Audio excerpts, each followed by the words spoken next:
हिंगोलीत CGPचे Instagram account काही काळ बंद झाल्याने खळबळ उडाली आहे.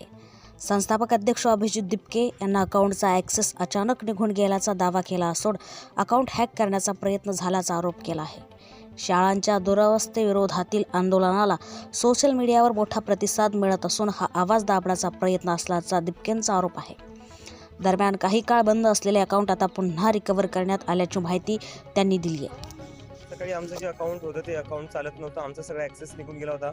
मला असं वाटतं कुठे ना कुठे या लोकांना भीती वाटलेली आहे. जो आम्हाला प्रतिसाद भेटतोय सोशल मीडियावरही आपण सगळे बघतोय की लहान मुलं पण आता खराब शाळेचे व्हिडिओज बनवत आहेत. स्कूल ठीक करू जे आमचं आंदोलन होतं ते लोकांपर्यंत पोहोचलेलं आहे. लहान मुलं व्हिडिओ बनवून टाकतात की त्यांच्या शाळेला चांगला रस्ता नाही आहे किंवा शाळेत टीचर्स नाही किंवा शाळेची अवस्था काय आणि इंस्टाग्रामवर हे व्हिडिओज खूप व्हायरल होतात. तर मला वाटतं याच्यामुळं कुठं ना कुठं लोक घाबरलेली आहेत, हे जे सत्तेत बसलेली आहे आणि त्यामुळे ते आमचे अकाउंट बॅन करायचा प्रयत्न करतायत किंवा अकाउंट हॅक करायचा प्रयत्न करतायत. पण कॉक्रोचच्या संदर्भामध्ये सूर्यकांत यांनी वक्तव्य केलेलं आहे, माझ्या स्ट्रीमिंगचा विपर्यास करण्यात आलेला आहे आणि त्यामुळे तरुणांची दिशाभूल केली जाते असं म्हणतात. तरुणांची दिशाभूल झालेली आहे, तरुणांना जाग आलेली आहे, दिशाभूल नाही झालेली.